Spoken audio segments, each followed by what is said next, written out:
In this on-demand age, is live worth it? It's the Podcast Report, episode 127. Show notes, links, conversation, and more at thepodcastreport.com/127. It's a long interview, so I'm going to front load it. This episode of the Podcast Report is brought to you by How to Podcast Training at howtopodcasttraining.com. We've launched our first batch of students, thrilled with it. And if you want to get on the list, visit howtopodcasttraining.com. Today, I have Rob Greenlee. I have known Rob for a long time. I've known Rob before he was in Zune. Yes, Zune, the Microsoft attempted media player. Rob did some really interesting things there. Rob is now at Spreaker, which is a podcast company that has the interested element of having a live element to what it is that they're doing. One of the things I love about Rob is that he doesn't call it live podcasting like some do. Podcasting by its very nature is pre-recorded media placed online, made available for on-demand or subscription-based delivery. So you really can't do a live podcast, but there is the theme of live. There is the model of live. There's the excitement of live. There is the buzz of live. I've even got my How to Stream Video Live book. And so I brought Rob on to chat about live. Does it matter? Should we still do it? Now, yes, he's at Spreaker, so yes, he's going to speak to it, but he has some interesting thoughts on live and some things that I think are really worth examining. We chat a little bit about a recent cameo that Zune made.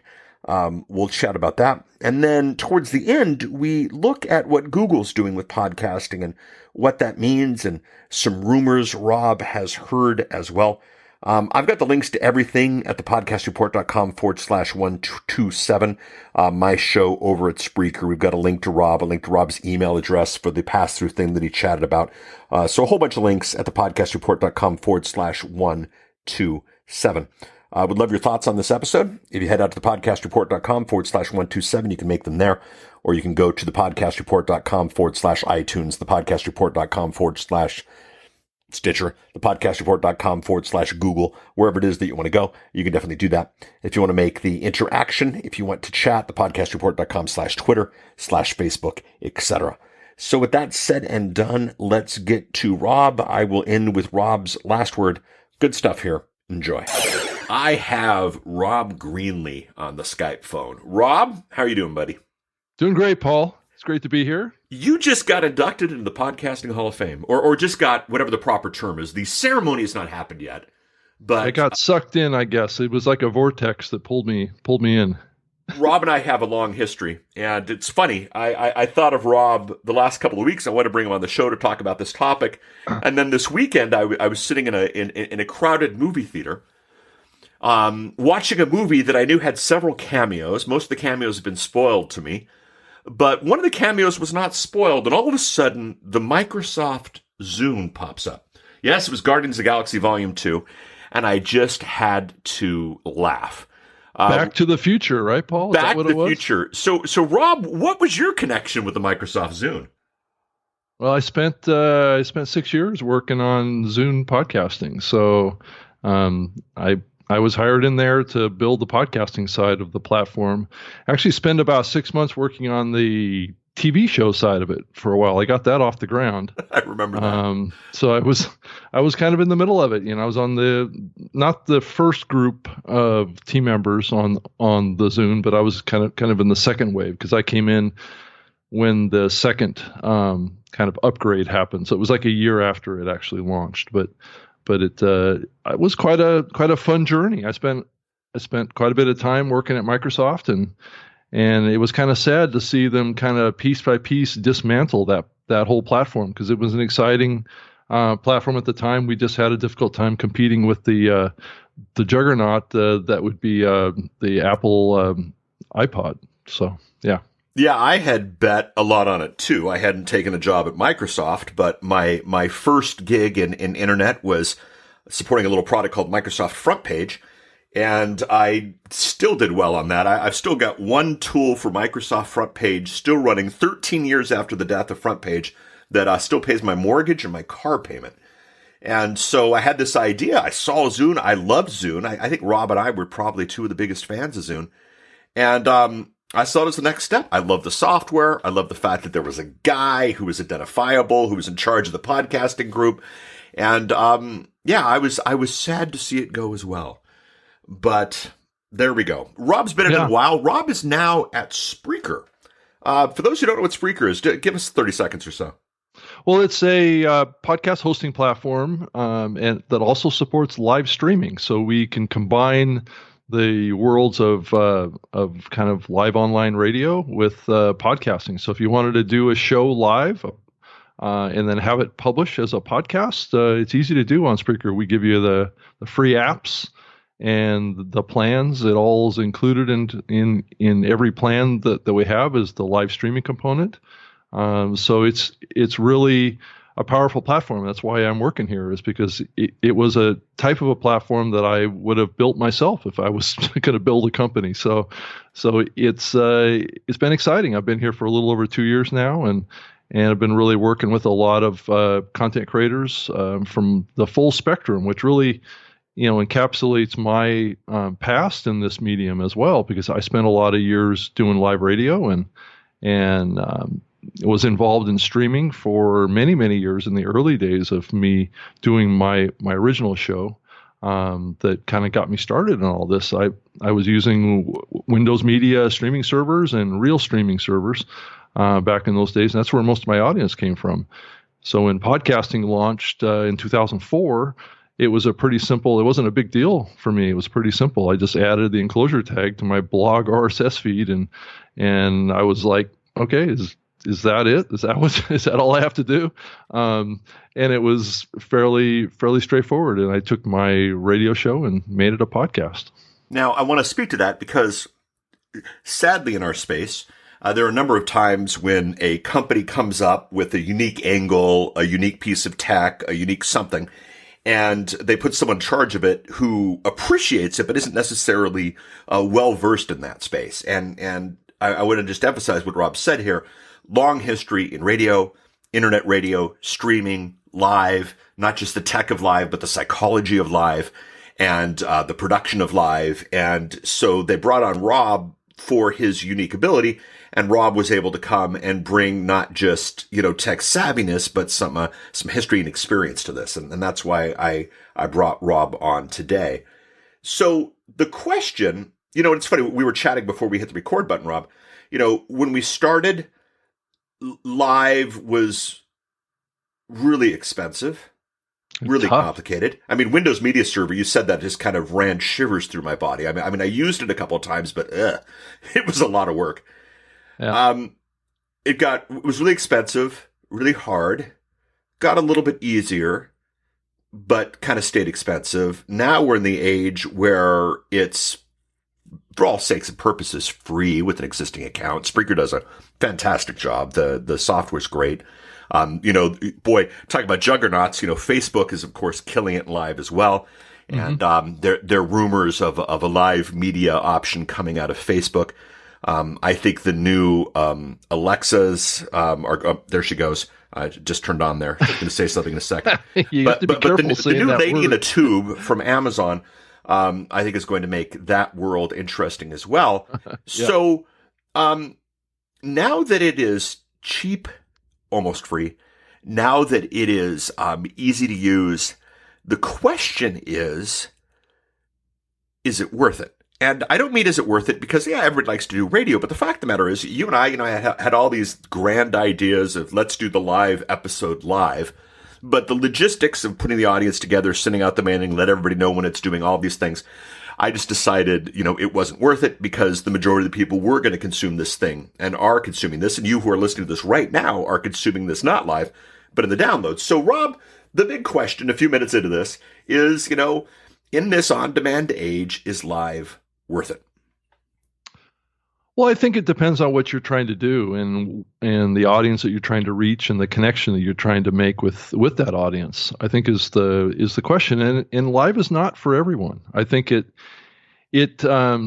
I think generally if you speak to folks or podcasters that are doing live, they will tell you that it makes them a better podcaster or broadcaster or online media creator to do what they do live. There's very little possibility of being able to edit, so you really have to be prepared and focused. I don't have any problem doing live myself, but I do know a lot of people that will take the position that on demand is where the market is, and I can't really argue with that. I think that on demand is where the vast numbers of listeners will be, even if you do a live show. That's just the reality of it. But you are also not tapping into one of the core elements that has made live radio as popular as it has for many decades, is the ability to have a connection with your audience at a much deeper level. And I think that's the power of it. But you have to realize you're talking about 1% of your listeners or less will probably connect with you live. But I can tell you those 1% of listeners will be able to provide you with impact and contribution to your show, whether it be comments, whether it be actually if you wanted to have them join you on your show too. So those are going to be your passionate fans, are the ones that are willing to take time out of their day, put it in their schedule, and come in and listen to you live. And making that connection with people is really what this medium is about. But you're also going to make that connection with thousands of other people that will connect with you on demand as well. So you still need to create a show that is personable and will create fans and friends, essentially. And that's the goal that I do with podcasting, is to be really honest and to have open and frank conversations. I mean, the two shows that I do every week, that's exactly what we do. I do a show with Todd Cochran from Blueberry Raw Voice, and we don't do any show prep on that. We just turn on our webcams every morning at Saturday morning at 9 a.m. and talk about podcasting in the industry. There's no show prep. We just it's like we met at Starbucks and we're just talking. That's how I approach it. And this whole thing of being fearful of live is something that I think is real. I think it takes time to get over that fear of talking live and making sure that you're able to communicate ideas. And it does take some training of your mind to be able to multitask in this, because oftentimes when you're doing live, you're having to juggle software and you're having to, monkey around with Skype and play around with settings and do sorts of things. Sometimes you'll drop connections and you have to be able to be agile and know how to handle these things. So it's not for everyone, but I think it can be for everyone if one tries it and learns. I heard about Spreaker before you came on board. I played with it, and I always get nervous in the industry when a piece of technology pops up. I always wonder, are they going to make it? Like, because everyone wants to be free, and then get bought by somebody. Yeah. And so Spreaker popped up, and the thing I loved about Spreaker, and to this day they're still doing it, so I like that. And it wasn't just the hiring of you, Rob. There was something else. The idea with Spreaker was that the two are one and the same. See, for a while in podcasting, there was this battle about, why are you podcasting when so many more people are listening to internet radio? Yes, those numbers were true, but internet radio included streaming Pandora and music and that kind of thing. And there was this idea that, are you doing live or are you doing podcast? And then what was beautiful was there were some rogues like you who would do live, take the recording, make it a podcast. And it's not just you, little unknowns like Dave Ramsey. And those guys were following that model as well. But what Spreaker did that was interesting was Spreaker just said, hey, you got to produce it at some point. Might as well produce it live. And then let's use the tech to just go from live to instantly on demand. Which is funny because, that's basically what's happening now with all the TV online. I'm a big fan of the show The Americans, and I never catch the show Tuesday night when it airs because way after my bedtime, but then the next morning it's available immediately. And this is a model that people like, and the Americans now knows, that show knows that the amount of people who watch it live is really insignificant, but you have to broadcast it at some point. And I think one of the things that's interesting in podcasting Rob, you deal with a lot of veteran podcasters, guys like Todd, in it forever, who can pick this up. But here's the thing. I deal with a lot of clients who just get petrified and terrified with that first episode. And when you have the nicety of the recording studio, and then you have the editor, anywhere from the Fiverr.com editor to the kid newly released from the Institute of Podcast Learning, whatever, who wants to charge $100,000 to edit. They have this idea that, I can now produce this like I do a Beatles album, and not one of the live ones. And so what Spreaker did was Spreaker said, hey, do it live for the people who want it live, and then make it a podcast immediately afterwards. Yep. Kind of what you and Todd do with the New Media Show, except of course that's video, so that's not quite there, but that's broadcast live and made available as the podcast afterwards. Yeah, it's both audio and video podcast. Yeah, it's funny because back before Spreaker, possibly even before you were at Zune, although it's right about that time, I came up with this idea of the new media content creation model. And if anybody wants to go to YouTube, there's old videos out there in 4:3 even, of me explaining the new media content creation model. And that was simply that you got to record at some point. I mean, that's just space-time continuum. Yep. And if you record live, you don't get the niceties of editing, which means maybe you're going to have a second cup of coffee. Maybe you're going to think things through. Maybe you'll outline a little bit better if you need it, or maybe just the adrenaline will kick in. You got to record at some point. So why don't you record in front of an audience? Because there is an audience who wants you live. There is an audience who doesn't want to hear the replay. They want to hear it the second it happens. Now, at the time when I suggested the new media content creation model, I had suggested a telephone bridge line was the model I had suggested. And it's funny because the telephone bridge line I suggested in that video, although at the time was screaming cheap, is still many, many, many more times the cost of a Spreaker account right now. Mm-hmm. And I suggest you got to create at some point, create it live, and then produce it as a podcast.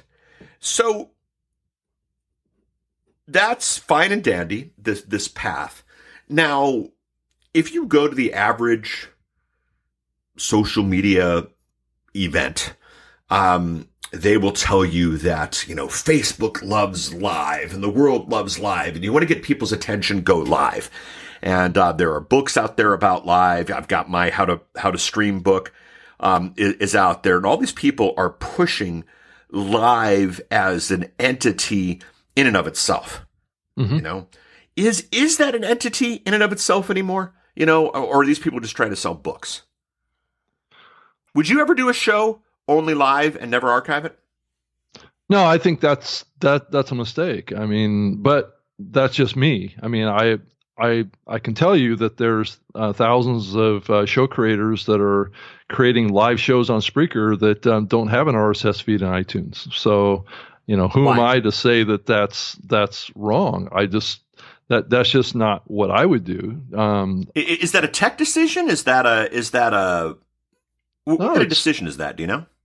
I think it's a decision that content creator wants to create an online radio show. I think is what they're thinking. They think terrestrial broadcast radio, I'm going to do it over the internet because I can't necessarily get on a radio station, but I can do it just like radio is doing, but I'll just do it on the internet.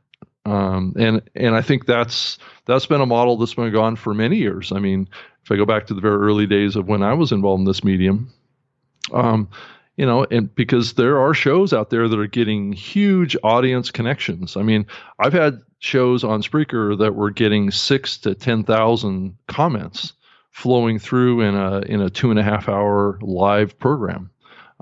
People are highly engaged in those shows, and sometimes those shows don't feel the necessity to put it out as a download. So I advise them to do that, and their numbers get higher. But some hosts just like to do it live. That's it. So a good chunk of my client base are marketers and people who leverage their show not to sell ads for Blue Apron or Audible or any of the classics, but to actually use the show to leverage and market their own products, tools, services. One of the problems with podcasting since day one, one of the dirty little secrets that us podcasters don't like to talk about, is the simple fact that because a podcast is available anytime, any place, anywhere, there's no urgency associated with it. Mm-hmm. I always know, I mean, I love your and Todd's show. It's fun to hear what you guys say, and part of the fun is not always agreeing, and I'm not going to be there Saturday morning. That's just not my style. And, but I know that because that show is archived, I know I can listen to it anytime, any place, anywhere. And as a result, I don't, because the tyranny of the urgent. Yeah. Is there a marketing play realistically anymore for, if you don't listen Wednesday between 8 and 9, you don't get the show? Anybody doing that? Yeah, I think that these shows that I was just talking about, I think are doing that. Though I have to say that most of those shows are still archived on Spreaker. It isn't like they don't make them available. They can be streamed off of our website. But so I think that there is a place for that in the market. And so they're doing the show.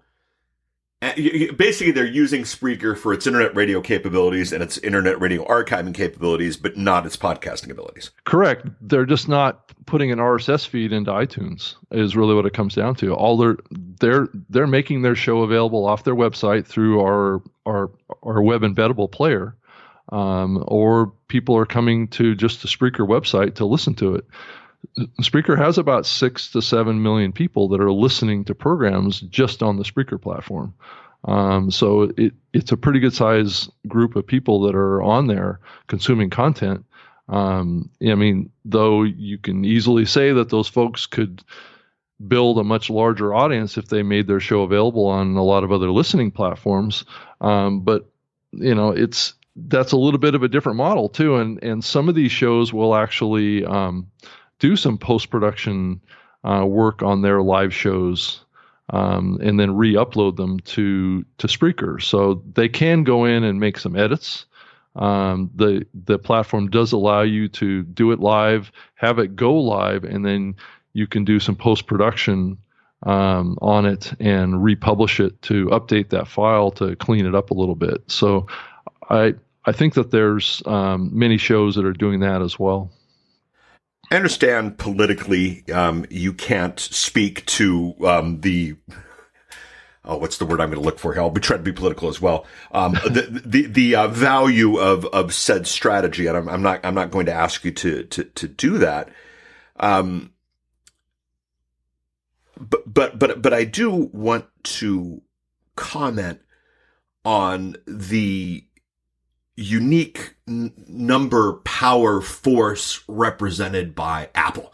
Let's speak to what we saw, with our Zune years. Mm-hmm. I have one client who killing it, doing great right now.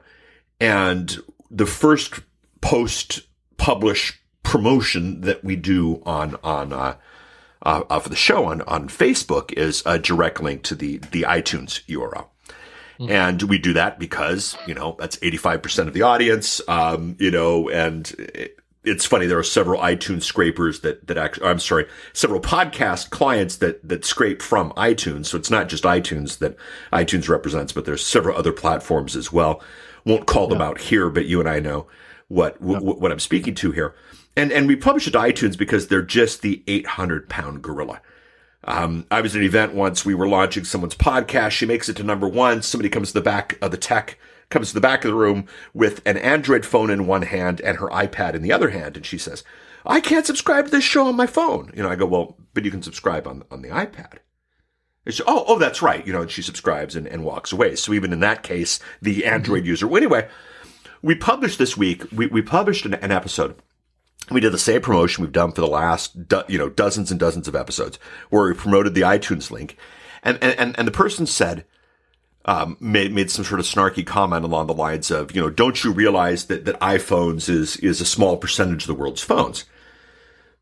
Yes, very much realize that. I'm a numbers guy. You are a numbers guy. One of our favorite numbers guys in the world, Tom Webster, makes us, aware of the numbers. But the numbers are simply this, this huge chunk is going to come because of Apple.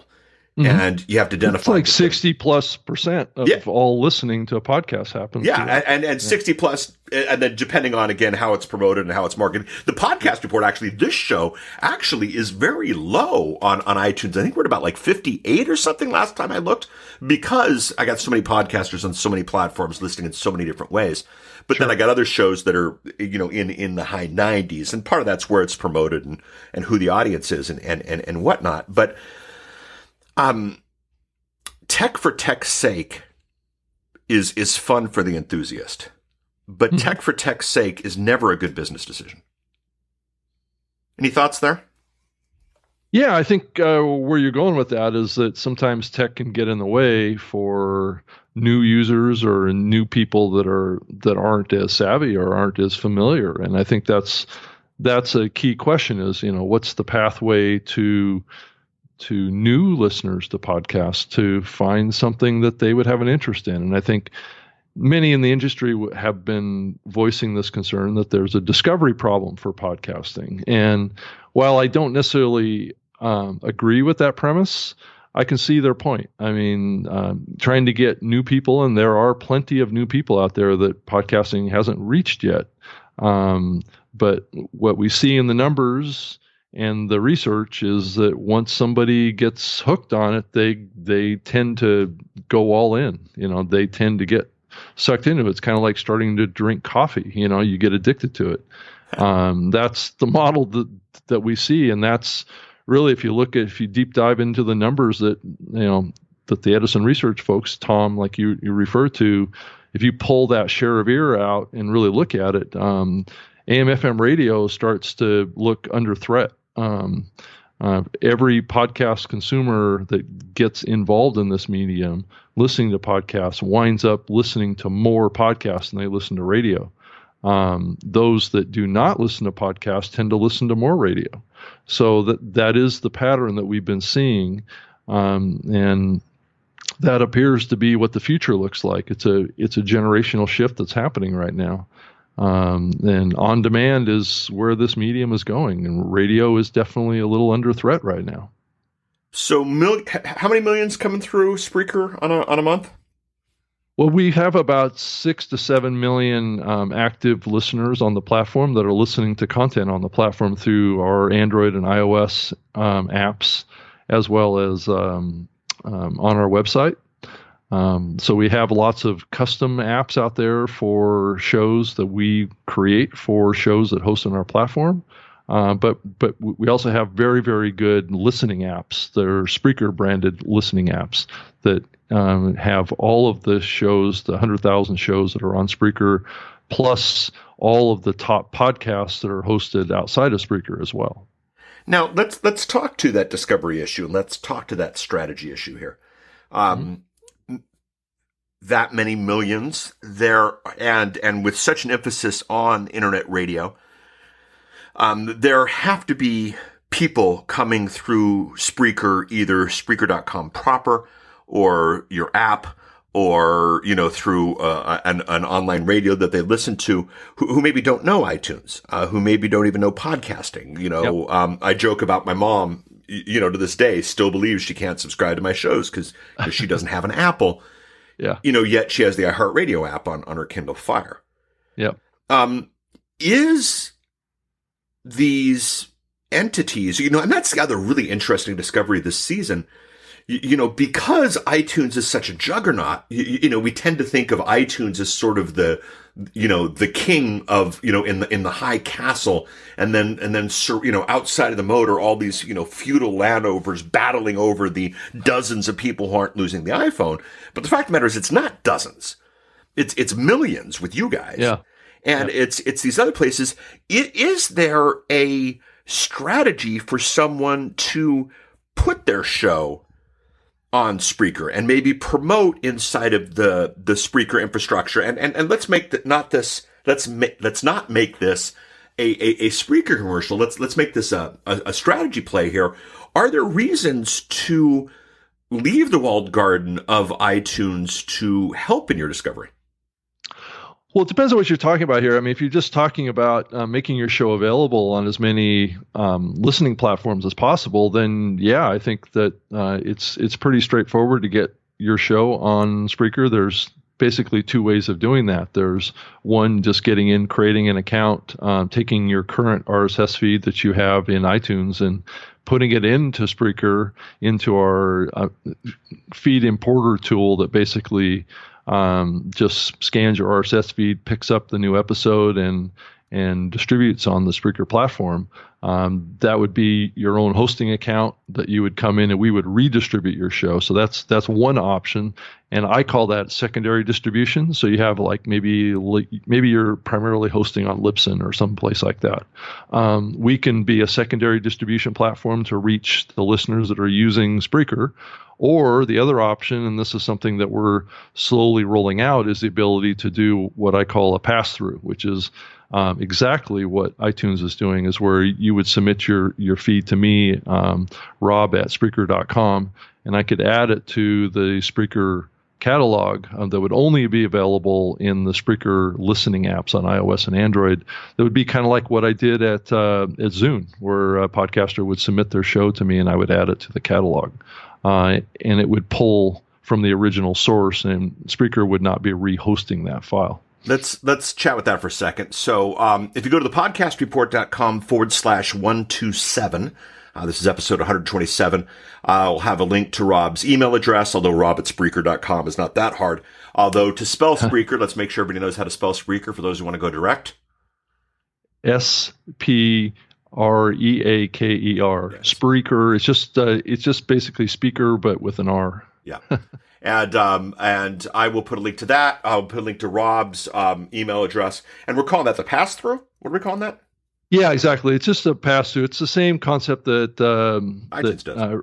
That iTunes does. And recently Stitcher converted over to an all pass-through platform as well, and the iHeartRadio platform is slowly converting over to a pass-through as well. The only holdouts that exist right now in non-pass-through are basically Spotify and Google Play Music, which, if you want to talk about Google Play, we can do that a little bit too.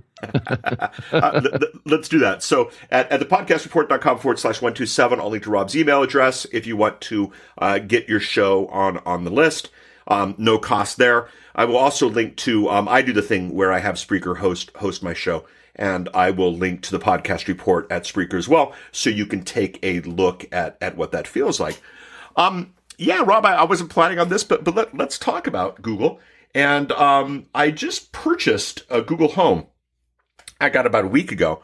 And first of all, I'm very impressed with it.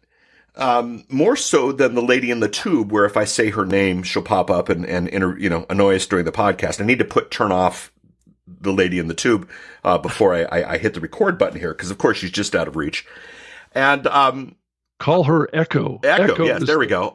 Yeah, because she won't respond to Miss Echo. Yes. Well, I have you on a headphone, so you can say the name all you want. But okay. The Google Home, two things that really impressed me. A, the Edison research numbers on the connected speaker. I didn't realize how big that was in its first year. But B, the Google Home seems to be just as good as Echo. In terms of that. And what's really interesting is, whereas right now you got to jump through a few hoops to get your show in Amazon's infrastructure, submitting to the Google Play infrastructure puts you automatically in on the Google Home. So what are your thoughts on Google and their? I mean, the numbers are still terrible. Anybody who looks at their stats, terrible. It's still really early days for that platform. And the same with the Echo Alexa platform. So I think it's really going to have a significant play over the next 3 to 5 years. How so? Yeah. Well, because it's going to be in so many devices and so many platforms, and slowly but surely we're all going to be conditioned to talk more to our computers. It's just the direction it's going to go. And I think that there's good reason for that. So I'm really, really hopeful that it really starts to take off. I think not to talk a little bit about Amazon, but their recent announcement of their kind of visual Alexa is really an interesting play, and I think it's the first salvo into them creating a app experience for mobile as well. But as far as Google, getting back to what Google's doing, they seem to be kind of floundering a little bit, honestly, on the podcasting side. I know that their leadership on the podcasting side as part of the Google Play Music podcasts. It's very Microsoft-ish, sorry, but is in disarray right now. And there's a lot of talk and rumor that, and this is pretty substantiated at this point, that Google Play Music podcasts area is going to be shifting over to YouTube. Okay. So I'm not sure what that means. Nobody in the industry really knows what that means. I do know that for many years now, YouTube has been saying that they're a great listening platform for podcasts. They are not going to support podcasts in the same way that we're all used to, but that they're just going to make them available. And many podcasts have been available on YouTube. Spreaker publishes directly automatically into YouTube. It's a feature in our platform right now. It's been there since I've been there for a couple of years now, and lots of people do it. And there is a significant listening opportunity for a podcaster to publish over there. So what Google does with that is your guess is as good as mine right now. But it does appear that the tie-in with Google Play Music may be coming to an end soon. So, taking some notes here for the show notes. Couple things. I will link for those who are interested. If you go to thepodcastreport.com/127, I will link to Rob's shows, of course. I'm putting that Rob shows. But I'll also link to the Podcast Report at Echo, Amazon's platform, and I will link to it at Google as well. And so you can see how these go across everything. At this point, it's all the pass-through model. What I think is interesting about the YouTube thing, and it's funny because this question that I asked at the beginning of the episode, in this on-demand age, is live worth it? What's interesting is there's almost a second question. In this YouTube age, is audio only worth it? Is a question a lot of people have asked. You and I have been fighting. It's funny, for the last 12 years or so, we probably have a list a mile long of all the technologies that were going to kill podcasting. Yeah. many of them have come and gone. Come and gone, yeah. Exactly. But what's interesting is I started a couple dozen episodes ago about publishing my show to YouTube automatically. And what's interesting is not a big audience there by any means, but YouTube gives you, they give you reporting on how long somebody stays on your video as opposed to similar videos in your industry. So are you above average or below average? And what's interesting is most of my shows, and it seems like the longer they are, just the static picture with the audio tends to get a longer consumption rate than videos do, which I think is fascinating, which means people are going to YouTube, not a lot, but people are going to YouTube, are consuming a good chunk of the show. Mm-hmm. And, for any podcaster who thinks that, they're dead if every single part of the episode is not consumed, time to grow up. So, that's interesting. I hadn't heard that rumor, Rob. I think that makes sense. Google is obviously in disarray. The dominant position they have, just simple things they could do. Just take their AI to transcribe shows, put that in Google search, and then to have someone type in, Rob Greenlee is live worth it, and somehow have the podcast episode show up in the Google Marketplace would be fantastic.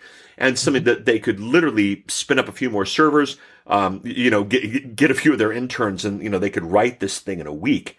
And it's an interesting space. I actually signed some NDAs with Google way back in the day when we started this. The NDAs are now over. So, they've been looking at this for over a decade, and they still have not figured out how to implement it, which I think is absolutely fascinating. And it is definitely more than the Google Home. It's definitely more. Although it's very cool. I mean, I could walk downstairs and say, "Hey, play the latest episode of this," and even skip ahead an episode, skip ahead a few minutes. All the things we still want from Amazon. So that's an interesting play. I'll tell you, Red. Do you have a YouTube Red subscription? And we'll explain what that is. But do you have one? I don't actually. No, okay. I don't. So YouTube Red is a $9. Yeah, I wanted to mention. Go ahead. Oh yeah. Yeah, I wanted to mention one thing before we move on from the Google stuff and the Echo stuff, and that would be that a lot of the big hosting platforms for podcasts will, at some point or ultimately, support development of these skills apps that are required for the Amazon Echo, Alexa platform, and then the Google Home platform, as well as the Cortana platform, which is also creating skills too. And there's been rumors of a across the board support for the same type of thing as well. So Microsoft is working on this as well. And I think what you're going to see is these hosting platforms like Spreaker basically enabling access to these devices automatically with all accounts. I think is the direction that it appears like things are going. So this problem of getting on these devices and these platforms will be solved by the leading kind of hosting platforms. I believe either as like a paid for app or it'll be included in your plan. So I don't know that the model has been the tech. Yeah, the tech is being solved. Do not spin up a live media server, guys. Spreaker has that solved for you. Do not produce. I didn't want that to be the commercial it sounded like, but in a lot of cases, the companies have produced the tech, and either it's plug and play easy and you can do it yourself, or you can get your guy or gal who does that thing. You don't have to write anything new. In some cases, you don't even have to pay a few extra bucks, but if you do pay a few extra bucks, it's a lot cheaper than somebody to write something new. So the tech is covered. It's the strategy. So what's the strategy going to be, Rob, when you are not just on Spreaker and not just on iTunes, but you're on the Google Home and you're on Cortana and the lady in the tube? Does podcasting change when you're everywhere?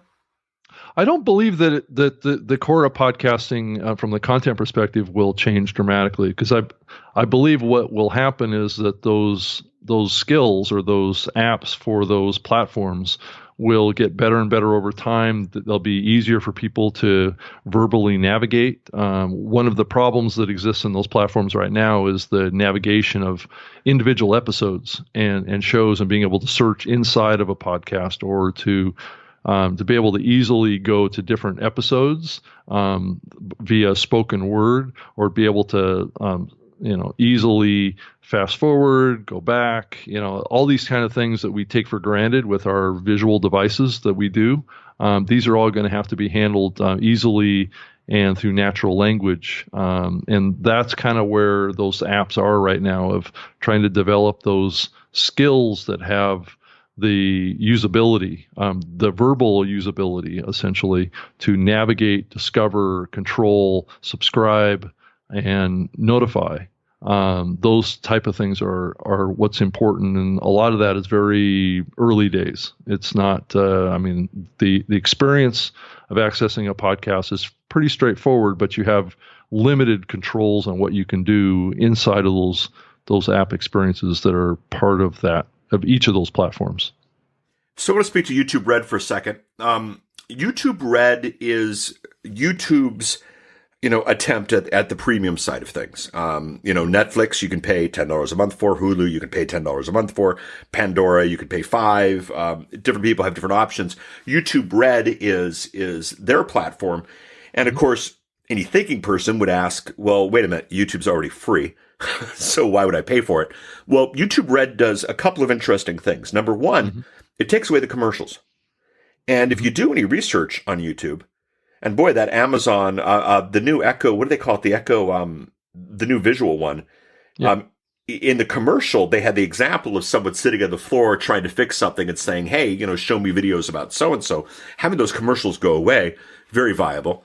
The other thing they've done is and I don't know if this is going to go away, but currently they bundle Google Music into it, which is interesting. And Google Music's very good. And Google Music plays, right now I can walk downstairs and I can tell a device to play an album for me that I can't do on Apple yet. But then number 3 is they have some content exclusive to YouTube Red. It's basically some of their stars get a budget to do higher end stuff. I don't know how attractive that is, but taking away the commercials plus the music plus the original content plus the other thing is you can download and play offline and that type of thing begins to make sense. So it's a juggernaut. YouTube's default. My mom is scared to death of podcasting, but she loves her the YouTube. And it's simple, right? Yeah, it's videos of kitty cats. So that could be a place. That could be a place for Google to play, and I think they just begin to emphasize the you part, not the tube part. And of course, the tube part is an old term that the kids today don't even really understand or know anyway. So they could have an interesting play. So they could always call another section of it kind of UPod. Yeah, exactly. Oh God, yeah. I've seen worse things come out. So, Rob, it's always great to have you. I want to summarize a couple things. If I miss any links here, let me know. The question I brought Rob on for originally was, in this on-demand age, is live worth it? Rob said, yes, just because it makes you a better broadcaster, if nothing else. And for all sakes and purposes, although we're not broadcasting this live, this is not going to be edited. There's going to be an intro and some music, but it's definitely worth it. Rob was realistic about, it's basically 1% or less. But that 1% or less is connected on a much deeper level. And the cool thing is the tech's here anyway to make it easy. Record live, go in, something like Spreaker, you can even do the post-production on a website. So it's just not as complicated, not as expensive, not as overwhelming as it used to be. Then we just chatted about, did I get that right? Yeah. Much? No, I think that's a good synopsis of it. Yeah. Okay. And then we just chatted about some of the other platforms, and the thing is, it's not. Spreaker has millions, and Spreaker's not the only non-iTunes entity that has millions. I would bet, we went to Google. I bet you Spreaker's probably doing more bandwidth than Google Podcast is, which I think is absolutely fascinating. But just that they have royally messed that up. Rob spoke to the rumor that it might become part of YouTube. That's definitely interesting. I'm going to link on the show I'm going to link at the show notes, thepodcastreport.com/127, all the different versions of this show, in pass through. You'll see it at Spreaker. And that actually I host there, but I will give the link to Rob at Spreaker.com if you want to get your show on there. Anytime you can get your show somewhere, that's always good. And, we'll link to Rob's show as well. Industry isn't done. We're 12 years old. iTunes has a huge chunk of it, but we're not done. No. When an entity can pop up and boast millions of users a month, there's certainly play here. When someone is as monstrously huge as Google still hasn't figured out what they're going to do, there's still room to grow here. In a previous episode, I spoke to an attempted unicorn product that actually asked me, and I quote, "Is iTunes really that important?" There's still a lot of lost understanding in the space. There's still a lot of opportunity to grow. I think what's fascinating is the ability for the personal brand. Rob has gone through, or personal brand isn't even the right term, the independent brand. In these last 12 years, it was Rob, the radio guy, and it was Rob, the Zune guy, and then it was Rob, the Spreaker guy, and it was Rob, but Rob just got in, and again, I can't remember what the exact term is, but Rob is Podcast Hall of Famer. And it's not Rob Greenlee, formerly of Zune, Podcast Hall of Famer. It's not Rob Greenlee, currently at Spreaker, Podcast Hall of Famer, but it's Rob Greenlee because he was able to take his brand, if you will, across all these things, and it's going to continue to go. And this is what's key, and this is what's valuable, and this is what's valuable. In his case, live makes sense. It's what he knows. It's what he does. It might make sense to more people who are doing it than aren't, but it doesn't necessarily make sense to anybody. And even a proponent of live like Rob, admits that. But we're still in an interesting space, and we're still in the early days. Podcasting has not yet entered high school, although it's entering very, very soon. And any additional thoughts here, Rob, or should we close it up? Yeah, I mean, Paul, and you've done the same thing. You've built quite a brand for yourself as a leader in this medium as well. So over the many years, you've been out there speaking and helping people and being a presenter and bringing and sharing knowledge to thousands of people that have had an interest in this medium too. So you've had a significant play in helping this medium grow and to develop. You've plowed into lots of areas like premium podcasting for many years. You tried to play in that. Well, you can't win them all. No, well, I mean, I think that there's a place for it. I think it'll come back. Yeah. I think it'll come back. I mean, it's just a matter. I mean, all these things are come full circles. Sometimes maybe when these new ideas came out, they were too early, or they were too late. So timing is very important when it comes to this medium. We've seen things, like we said earlier in this show, we've seen a lot of things come and go. I tend to be a little bit skeptical of these things that come up that are new, but they're old, whether or not they can actually get traction this time. But I've been around too long. So if you're new to this medium, everything is new, right? So, and that's one of my challenges is to help those new people that are new to the medium to get some perspective on where the medium is, where it's going, what the history of it is. And that's what's so great about having this conversation with you, Paul, is that that's kind of part of that. Thank you, Rob. We'll put this in the show notes again at thepodcastreport.com/127. But where's the easiest place for someone to learn more about Rob? Probably just go to my website, robgreenlee.com, and that's with 2 E's on the end. That's the simplest way, but I do two shows a week. I do the New Media Show with Todd Cochran Saturday mornings at 9 a.m. Pacific, and we're going to be doing that this week. And that's at newmediashow.com. And then I do a show Wednesday every week at 3 p.m. Pacific Standard Time. Both these shows are live at SpreakerLiveShow.com. So you can check that out. It's a podcast and a live show. There we go. Thank you so much, Rob.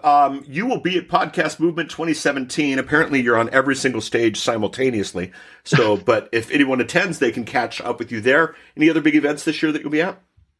I just got back from Pod Summit up in Calgary, Canada. I went to the very first podcasting conference up in Western Canada. So that was something I just came back from.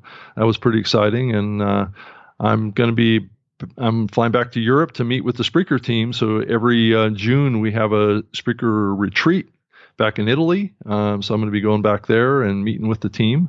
So I'll probably be doing some streaming from back then when I'm back there. So we'll see. Must be tough. Yeah, meetings exactly. In Italy. Yeah. Most people have them at the IHOP. Yeah, that's right. Well, anyway, it's a fun team, and we're scattered all over the world. So, now our CEO lives in New York, so he used to live in Venice. So if that tells you anything. There we go. Hey, Rob, thank you so much for being on the show. All right. Hey, thank you, Paul. I appreciate all the time here today. Thanks.